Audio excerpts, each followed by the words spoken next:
الحمدللہ رب العالمین والصلاة والسلام علی سید الانبیاء والمرسلین وعلی آلہ واصحابہ وازواجہ وبناتہ وبنین وامتہ اجمعین۔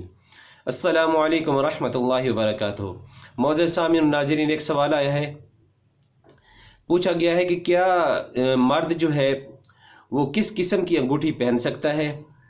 دوسرا سوال، یہ جو نگینے وغیرہ پہنتے ہیں اپنے ستارے وغیرہ ملوا کے، اس کو نفع یا نقصان کا باعث بھی سمجھتے ہیں، کہ شریعت میں کوئی اس کی ثبوت ملتا ہے، اس کا ثبوت ملتا ہے یا نہیں؟ تو اس کا جواب میں آپ کے گوش گزار کرنا چاہتا ہوں۔ اس سے پہلے میں آپ سے یہ جو ہے گزارش کرنا چاہتا ہوں کہ میں جو یہ ریسرچ کرتا ہوں اس چیز پہ، تو میں کافی زیادہ ریسرچ کرتا ہوں، کافی زیادہ پہلوؤں کو دیکھ کے کرتا ہوں، اور ممکنہ سوال جو آپ کے ذہن میں آ رہے ہوتے ہیں میں کوشش کرتا ہوں ان تمام سوالوں کا جواب جو ہو وہ اس ویڈیو کی وساطت سے، اس موضوع کی وساطت سے آپ تک پہنچ جائے، موضوع کی مناسبت سے آپ تک پہنچ جائے، تاکہ اور کہیں سے آپ کو سرچ کرنے کی یا دیکھنے کی ضرورت نہ پڑے۔ تو اس کا پہلا سوال یہ بنتا ہے کہ کیا مرد جو ہے وہ انگوٹھی پہن سکتا ہے؟ اس کا جواب سیدھا سا ہے کہ مرد انگوٹھی پہن سکتا ہے، بالکل پہن سکتا ہے۔ تو دوسرا سوال بنتا ہے کس دھات کی مرد انگوٹھی پہن سکتا ہے؟ مختلف دھاتیں، پیتل ہے، لوہا ہے، چاندی ہے یا سونا ہے۔ تو یاد رکھیے گا، مرد کے لیے صرف اور صرف رخصت ہے وہ چاندی کی انگوٹھی کی ہے، سونے کی نہیں، اور لوہے کی بھی نہیں، پیتل کی بھی نہیں، باقی کسی قسم کی دھات کی مرد کے لیے خصوصاً کوئی اجازت نہیں، جائز نہیں، مرد کے لیے حرام ہے پہننا سوائے چاندی کے۔ اور اس کا ثبوت اگر دیکھا جائے تو نبی پاک صاحب اللہ صلی اللہ علیہ وآلہ وسلم کی بارگاہ سے ملتا ہے، کافی حدیثوں سے ملتا ہے۔ حضرت عبداللہ بن بریدہ رضی اللہ تعالیٰ عنہ سے روایت ہے، اور یہ روایت جو ہے میں کوٹ کر رہا ہوں، 4223 نمبر ہے، 4223، اور یہ روایت ہے سنن ابو داؤد کی۔ تو فرماتے ہیں کہ نبی پاک صاحب اللہ صلی اللہ علیہ وآلہ وسلم کی بارگاہ میں ایک شخص آیا، تو انہوں نے پیتل کی انگوٹھی پہنی ہوئی تھی۔ میرے آقا نے ارشاد فرمایا، تمہیں کیا ہے کہ میں دیکھتی ہوں کہ تم جو ہے جہنمیوں، تجھ سے بتوں کی سی بدبو محسوس کر رہا ہوں۔ میرے آقا نے کیا فرمایا کہ تم سے بتوں کی سی بدبو محسوس کر رہا ہوں۔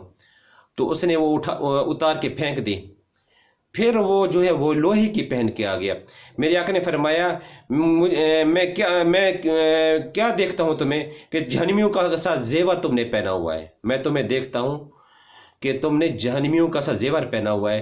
تو اس نے وہ بھی لوہے کی بھی اتار کے پھینک دی۔ پھر اس نے پوچھا، میرے آقا کے غلام نے پوچھا، یا رسول اللہ صلی اللہ علیہ وآلہ وسلم، تو پھر میں جو ہے کس چیز کی انگوٹھی پہنوں؟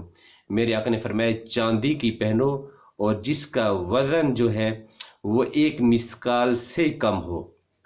تو اس میں ہمیں واضح ہو گیا اس حدیث سے، اور حدیث سے صحیح ہے، واضح ثبوت مل گیا کہ مرد کے لیے نہ لوہے کی نہ پیتل کی، سونے کی تو ویسے ہی جائز نہیں، وہ دوسری حدیث میں بالکل واضح آیا ہے اس کا۔ تو لوہے اور پیتل کی تمام دھاتیں جو ہے، چاندی کے علاوہ مرد کے لیے تمام دھاتوں کی انگوٹھی پہننا جو ہے وہ ناجائز ہے، حرام ہے، گناہ کا کام ہے۔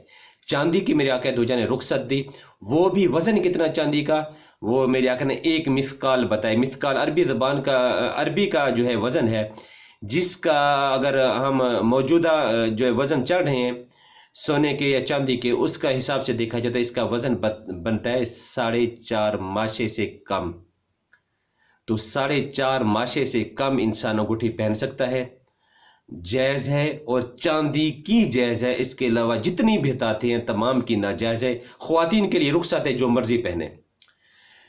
کیا اس نبی پاک صاحب اللہ صلی اللہ علیہ وسلم نے انگوٹھی پہنی؟ دوسرا سوال تھا، بالکل پہنی، نبی پاک صاحب اللہ صلی اللہ علیہ وآلہ وسلم نے پہنی انگوٹھی۔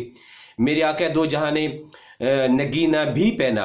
احادیث میں آتا ہے فَصَّحُ حَبْشِيٌّ، میرے آقا دو جہاں نے جو انگوٹھی پہنی اس میں جو نگینہ تھا وہ حبشہ کا تھا۔ شاید اس زمانے میں حبشہ کے نگینے مشہور ہوں، کوئی ہو، واللہ عالم۔ یہ تو نہیں ہے کہ زمرد تھا اور عقیق تھا یا یاقوت تھا یا نیلم تھا، کس قسم کا تھا یہ نہیں، لیکن یہ حبشی تھا، علاقہ جو ہے وہ حبشہ کا نگینہ میرے آقا نے پہنا۔ بالکل پہنا. اور اس کے علاوہ میرے آقا نے جو انگوٹھی پہنی تو وہ بھی ہمیشہ نہیں پہنی جو حبشی نگینہ کی بنی ہوئی تھی. میرے آقا نے جو انگوٹھی پہنی ہے وہ چاندی کی، اس پہ آپ کی مہر نبوت بنی ہوئی تھی. عموماً کیلنڈروں پہ بھی بنی ہوتی ہے اللہ محمد رسول جس پہ لکھا ہوا تھا، محمد الرسول اللہ جس پہ محمد رسول اللہ لکھا ہوا تھا، محمد الرسول اللہ لکھا ہوا تھا.